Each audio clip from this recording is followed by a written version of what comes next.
Eh bien salut tout le monde, c'est Venots. Aujourd'hui on se retrouve pour une nouvelle vidéo. Aujourd'hui je vais vous apprendre comment capturer votre écran ou votre jeu vidéo. Mais juste avant que la vidéo commence, je tiens à faire ma petite pub pour vous dire que si jamais vous avez un souci ou un problème, n'hésitez pas à venir sur le serveur Discord de la chaîne, hein, ou alors même pour me faire plaisir.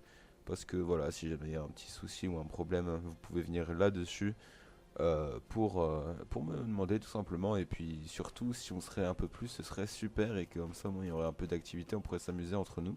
Enfin bref, je vous laisse avec la vidéo et je vous dis à tout de suite.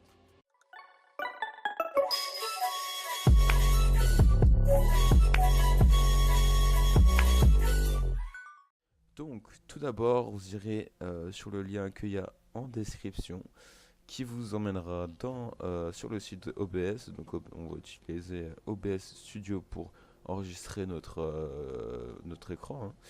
Donc, ici, vous avez soit Windows, soit Mac, soit Linux, hein. Moi, je suis sur Windows. Bon, bref, après, c'est du téléchargement normal, quoi. Voilà, après, vous enregistrez le fichier et vous lancez le launcher. Et puis après, vous téléchargez OBS. Une fois ça fait, vous le mettez sur votre bureau, puis vous le lancez et ce sera tout nouveau. Quand vous lancez la première fois OBS, vous avez rien ici, hein, tout est vierge. Donc je vous montrerai à la fin de la vidéo à peu près les scènes à quoi ça sert. Maintenant on va s'attarder sur les paramètres. Donc vous faites ici paramètres, hop. Dans général, qu'est-ce qu'on peut faire? On peut changer la langue, vous mettez en français, hein, si vous voulez mettre en anglais, vous mettez en anglais. Ici on a le thème Dark qui pour moi est le meilleur. Après on a le défaut, mais ça pique vraiment les yeux, je conseille vraiment pas. Le Rachni ça fait un peu trop, je sais pas trop comment dire. Après le Akri pareil, donc franchement moi mon préféré c'est le Dark. Après ça c'est à vous de voir. Vous laissez cocher vérifier automatiquement les mises à jour au démarrage, hein. Voilà, si jamais il y a des mises à jour, au moins ça les fait. Dans sortie, vous laissez tout décocher. Dans déclenchement, alignement des sources, vous mettez activer, vous cochez activer, vous mettez 10 dans la sensibilité de déclenchement, vous cochez déclencher avec les bords de l'écran et déclencher avec d'autres sources. Dans projecteur, vous touchez pas. Dans zone de notification, vous cochez le activer. Et dans mode studio, vous touchez rien. Mais vérifiez bien quand même qu'il y a dans disposition de la multi-vue horizontale haut.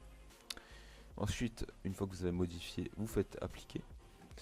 Dans Flux, ça c'est réservé pour tout ce qui est du stream. Donc si vous avez envie que je vous fasse un tuto pour savoir comment utiliser OBS pour stream, faites-le moi savoir. Mais il faut savoir qu'il y a un logiciel qui est beaucoup plus pratique et plus utile pour faire du stream. Donc c'est Streamlabs OBS ou OBS Streamlabs, il me semble. Donc c'est un partenariat qui a été fait entre Streamlabs et OBS. Donc si jamais vous êtes intéressé, n'hésitez pas à me le faire savoir. Je vous ferai sans hésiter une vidéo dessus. Ensuite dans sortie, ici mode de sortie, moi je peux pas changer, hein, ce qui est bloqué, moi je peux pas changer parce que je suis en train de rec. Mode de sortie, vous faites simple. Ensuite, matériel, l'encodeur, ensuite l'encodeur, c'est ce qui va encoder votre enregistrement. Le logiciel x264, c'est tout simplement votre processeur. Et le matériel NVENC, c'est tout simplement votre carte graphique. NVENC, c'est Nvidia, hein, pour moi personnellement. Ensuite, l'enregistrement, chemin d'accès de l'enregistrement.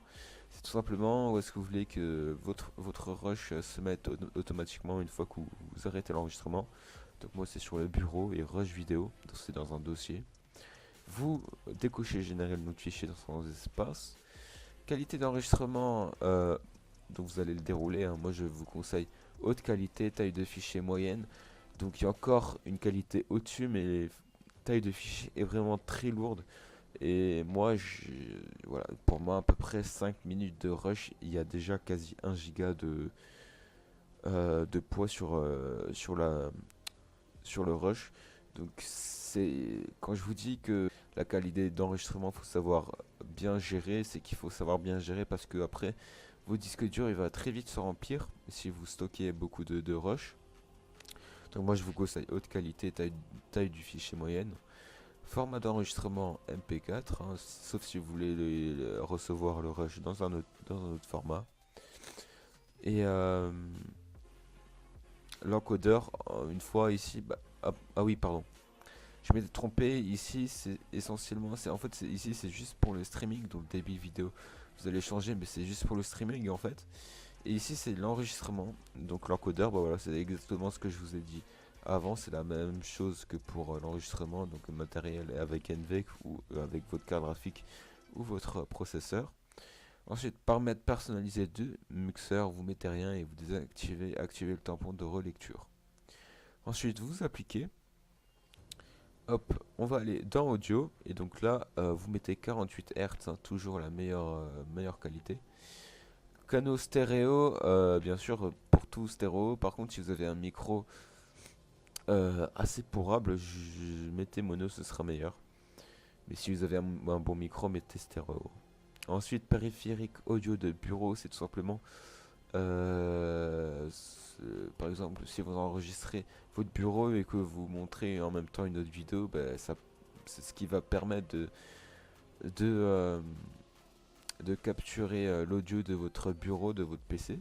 Donc, vous mettez par défaut.